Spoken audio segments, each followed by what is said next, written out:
où j'étais hier parce que j'étais à Magog, avec les policiers de Magog. J'étais en train de préparer la cause d'un Hells Angels du chapitre de Sherbrooke, Sylvain Vachon, qui est arrêté dans les jours avant, quand mon pagette puis mon téléphone s'est carrément emballé parce que personne ne pouvait croire qu'on venait d'avoir une bombe à 2h moins 20 d'après-midi.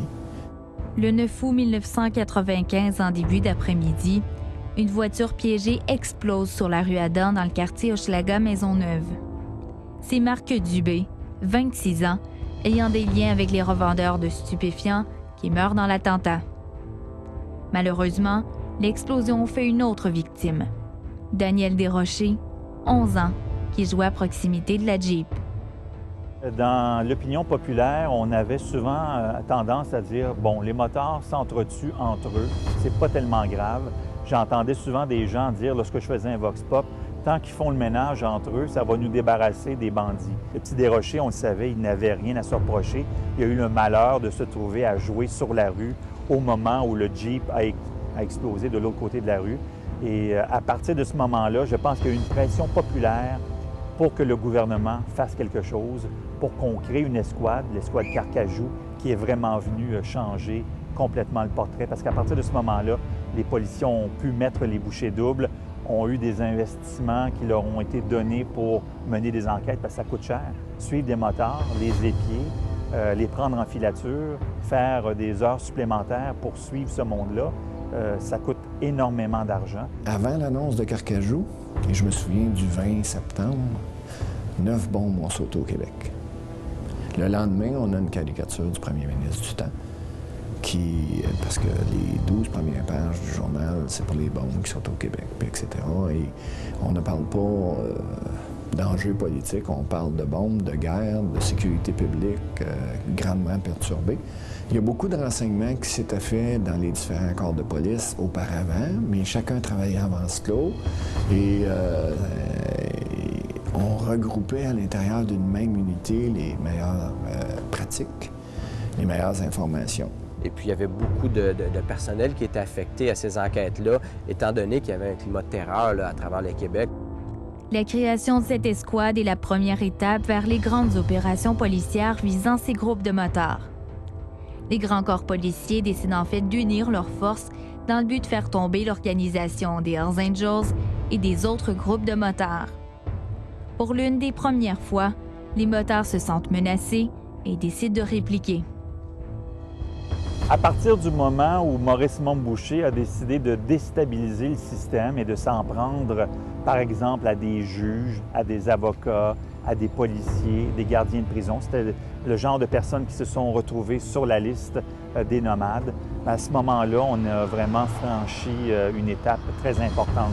On a décidé qu'on était pour attaquer le système et on a décidé peut-être que les gardiens de prison étaient les plus facilement atteignables, moins protégés. Et il y a eu 2 tentatives de meurtre qui se sont avérées finalement des meurtres. Il y a une gardienne de prison qui a été tuée sur l'autoroute avec 2 personnes qui circulaient en moto, qui sont arrivées à la hauteur de son véhicule, qui ont tiré à son direction et qui ont réussi à l'abattre. Et il y a eu l'autre gardien de prison qui faisait un transport dans l'est de Montréal, qui a vu son autobus être immobilisé et il y a quelqu'un qui s'est présenté devant le véhicule, qui a tiré plusieurs projectiles à travers la vitre et qui a tué le chauffeur. Et si ça n'avait pas été de ces idées de grandeur, ça aurait peut-être été différent dans l'histoire des motards et des policiers qui sont intervenus auprès d'eux. Maurice Montboucher, c'est 2 choses. Dans le fond, c'est un avantage et un désavantage, selon moi, pour les Hells.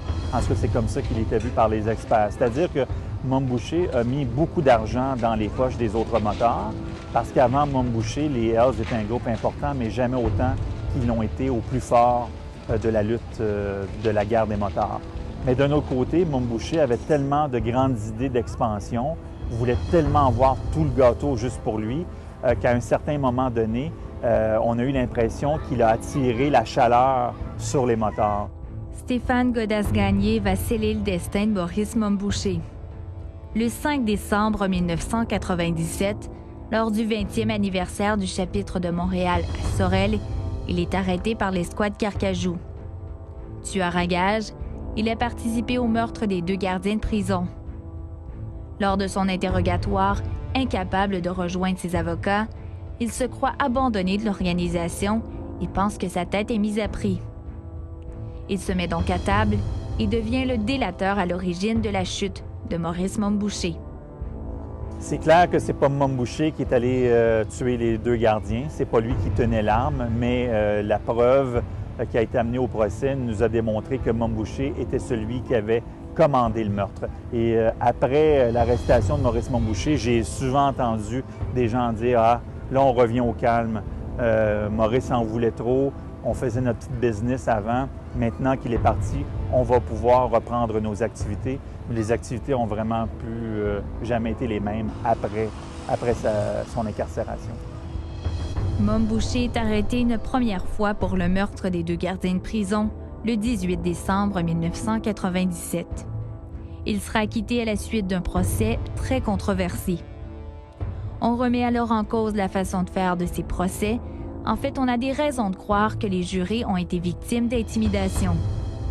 C'est la juge France Charbonneau, à l'époque procureure de la Couronne, qui décide de porter la cause en appel. Le 10 octobre 2000, Mom est arrêté une seconde fois et sera finalement reconnu coupable le 5 mai de la même année. Il se voit imposer la peine la plus sévère prévue par le Code criminel, soit la prison à perpétuité. Il y a eu 9 victimes innocentes, 20 tentatives de meurtre d'innocents aussi. On a fini avec 165 morts, 181 tentatives de meurtre, 16 disparus. Parmi les victimes innocentes, on compte aussi Michel Auger, journaliste au Journal de Montréal à cette époque. Il va survivre miraculeusement à un attentat dans le stationnement du journal en septembre 2000. D'autres n'auront pas la même chance et seront tués simplement parce qu'ils étaient au mauvais endroit, au mauvais moment. On n'a pas toujours accusé, on n'a pas toujours été factuel pour pouvoir amener des preuves devant les tribunaux, mais on a une très, très bonne idée en cours d'année, puis au cours des dernières années, de qui a fait quoi, qui a tué, qui était sur tel ou tel assassinat. Comme on leur disait, regardez, vous faites votre travail, on fait le nôtre, puis quand vous ferez des erreurs, bien, on vous arrêtera puis on vous traduira devant les tribunaux. Je peux vous dire que ça a causé des dommages absolument immenses, des explosions, des attentats en pleine ville de Montréal, des enfants qui avaient été blessés, des familles qui avaient été traumatisées. Ça a créé énormément de dommages, ça a coûté très cher. On pense souvent aux crimes qui ont été commis, aux gens qui sont décédés, puis aux dommages que ça peut causer au tissu social. Mais ces guerres criminalisées-là ont causé énormément de dommages également aux individus, aux familles. Puis il y a des gens qui n'ont jamais pu retravailler depuis ce temps-là. J'en ai représenté plusieurs. Et à un moment donné, un juge qui a décidé que c'était pour être trop long et on a relâché des gens. Et ça ne fait pas l'affaire des policiers. Travailler aussi longtemps pour arrêter du monde, puis de voir les tribunaux les libérer parce qu'on n'a pas le temps de les traduire devant les tribunaux assez rapidement. Grande source de frustration pour les enquêteurs.